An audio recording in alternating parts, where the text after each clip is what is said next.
Fala, futuros doutores, futuras doutoras, galera padrão ouro, Team Cerebro, tudo bem com vocês?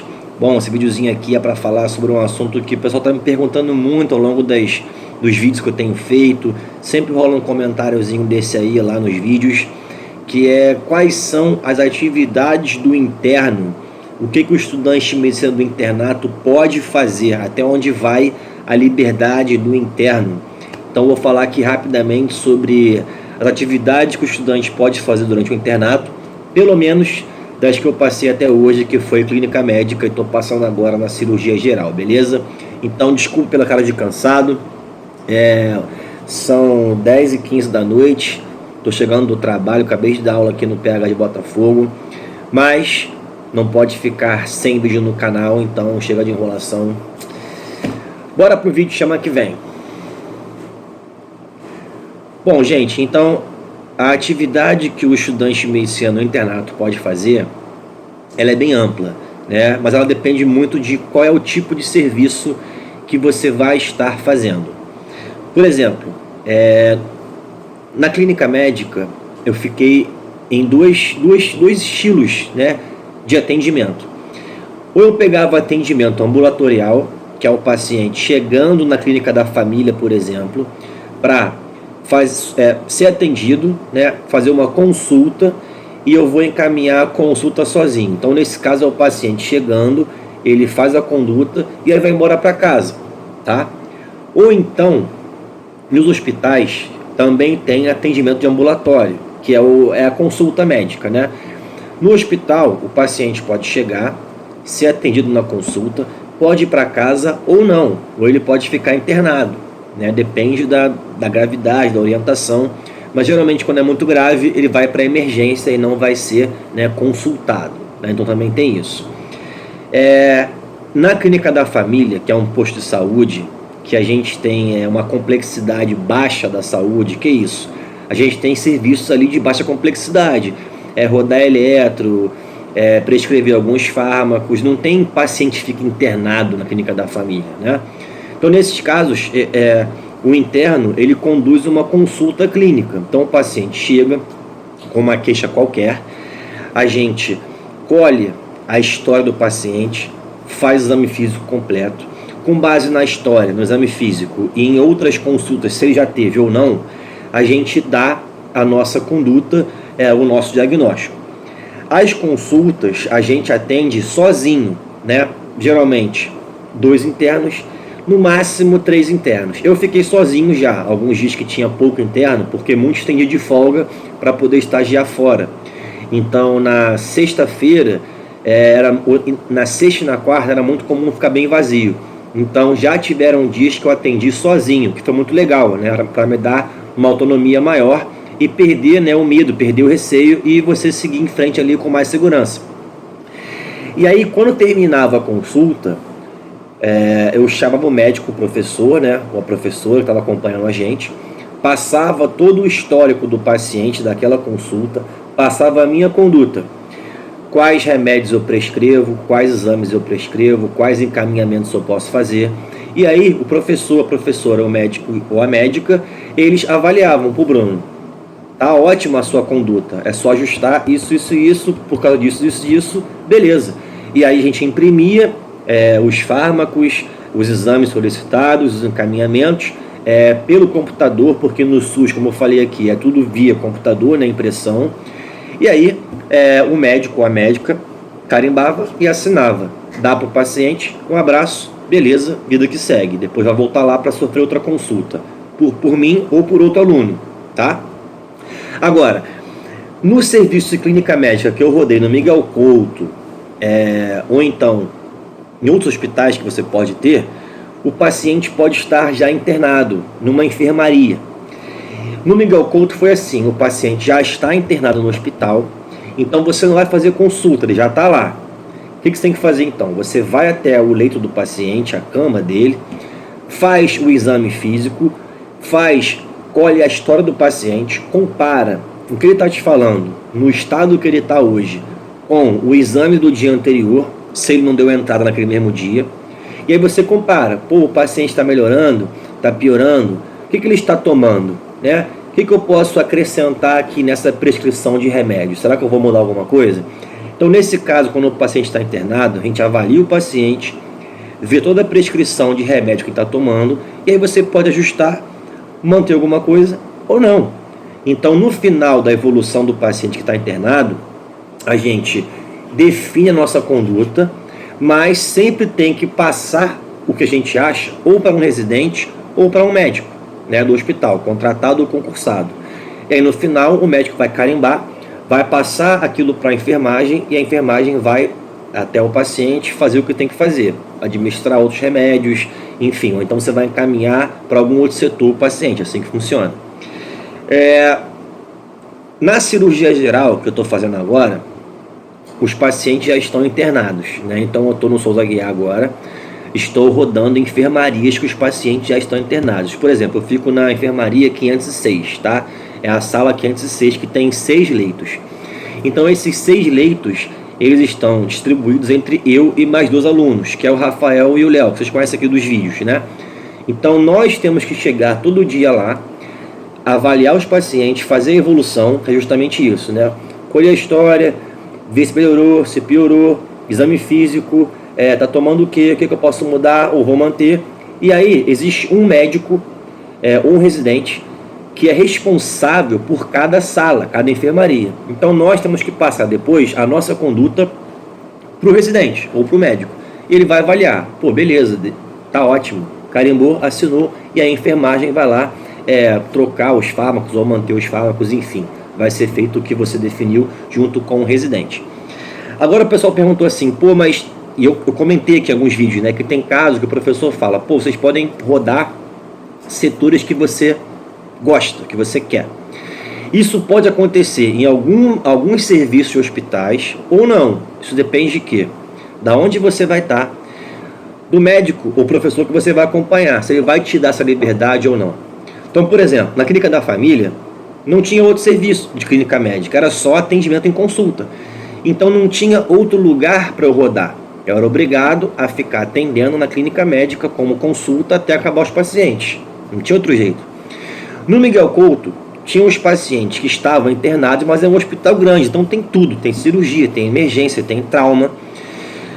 Aí eu podia rodar outros setores, mas eu tinha a obrigação de, antes de poder rodar outros setores, evoluir os pacientes das enfermarias, das salas, que eu era responsável.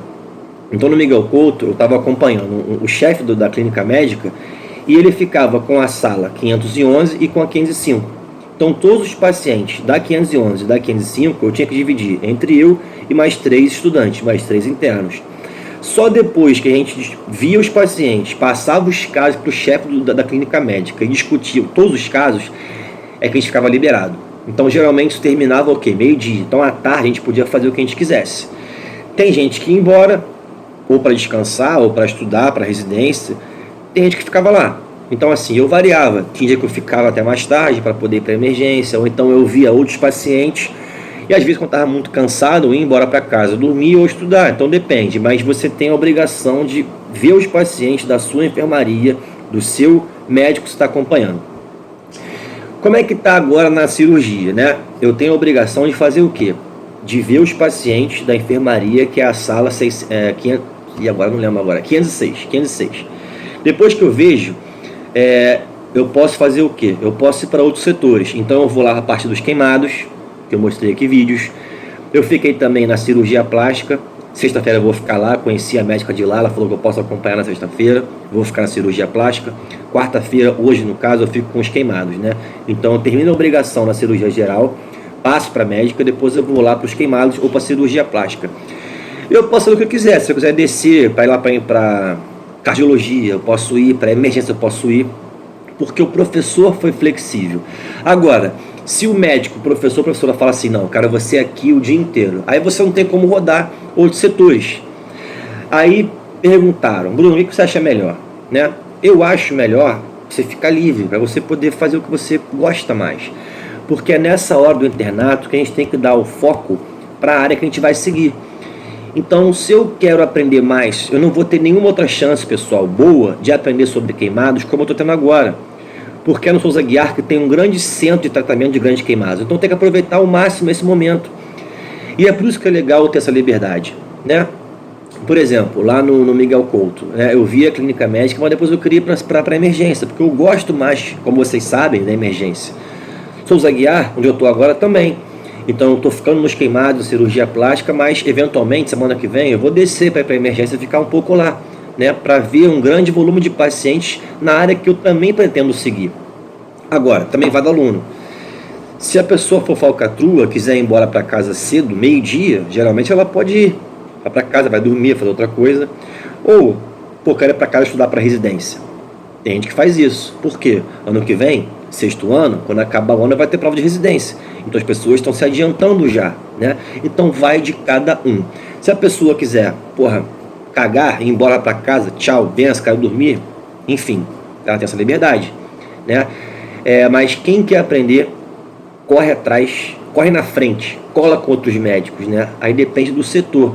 Por exemplo, no Souza Aguiar tem serviço de oftalmo, de otorrino, que não tem outros hospitais, né? Alguns têm, outros não. Então quem quer seguir essas áreas, depois que termina a obrigação com a enfermaria na cirurgia geral, pode descer e ir lá aprender. E tem mais. Os dias que os cirurgiões gerais operam são segunda-feira à tarde, quinta-feira à tarde, sexta-feira à tarde. Quem quiser, depois do almoço, pode voltar e ir para o centro cirúrgico com eles, o que é legal também, né?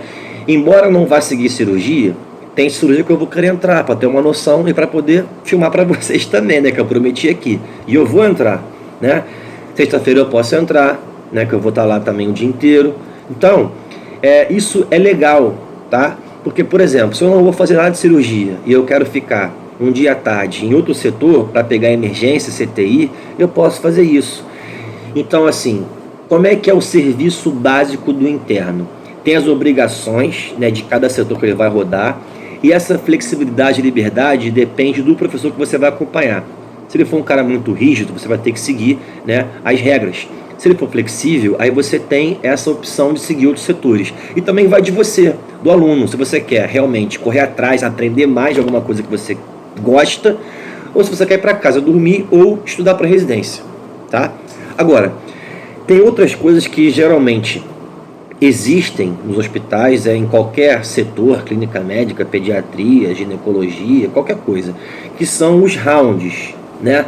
Ou as sessões clínicas.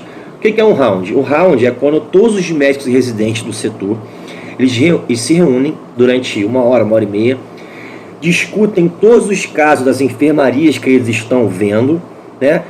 E veem qual é a melhor conduta. Então, os residentes também são estudantes, né? Os médicos que são contratados ou concursados é que também tem que avaliar a conduta de cada residente. Então, é nesses rounds que geralmente acontece 2 vezes por semana, até 3 vezes, depende do setor. Os residentes e também os internos vão passar todos os casos para os médicos concursados e contratados. E aí a conduta vai ser reavaliada e vai ser redefinida. Isso também acontece, né, na cirurgia geral agora. Só que na cirurgia geral, eles têm os rounds 3 vezes por semana. Tá? Eu não lembro agora quais são os dias, mas 3 vezes por semana eles se reúnem, todos os residentes e médicos discutem cada caso. Demora uma hora e meia por aí. Tá? E também tem as sessões clínicas. A sessão clínica é o quê? Você pega por semana, tá? Um residente ou um interno, depende, e você escolhe um tema para apresentar, como se fosse um seminário. E aí você apresenta aquilo para todos os estudantes, sejam eles internos, sejam eles residentes, ou até os médicos também ficam lá ou podem apresentar. Então é para discutir um caso, um assunto que você acha interessante e quer levar para a galera, para enriquecer. Então, eu creio que esse perfil vai continuar acontecendo tanto na pediatria quanto na ginecologia e obstetrícia, né? Até porque eu já passei um pouco por esses setores no ciclo clínico. Então eu sei como é que funciona mais ou menos. Então eu sei que eu vou atender paciente pediátrico internado, eu sei que eu vou atender consulta também com paciente pediátrico, a mesma coisa em ginecologia, eu vou fazer consultas, mesma coisa em obstetrícia, pré-natal, mas também vou atender pacientes pós-parto, né, pacientes que queiram fazer cirurgias, né, na parte ginecológica, pacientes internados. Então o perfil vai ser mais ou menos o mesmo, só vai mudar a grande área da medicina. Tudo bem, pessoal? Então espero que eu tenha esclarecido um pouco mais de como o interno estuda, aprende e tem a sua atividade no dia a dia, beleza? Bom, então é isso, pessoal, espero que tenham gostado. Se gostou, curte o vídeo aí, inscreve no canal, compartilha, ajuda o QSM a crescer. Segue no Instagram, @quero ser medicina. Último recado, chora agora, reaprovado. Se não aguenta, não se envolve, chama que vem. Um beijo do fundo do ventrículo esquerdo. Nos vemos nos plantões por aí.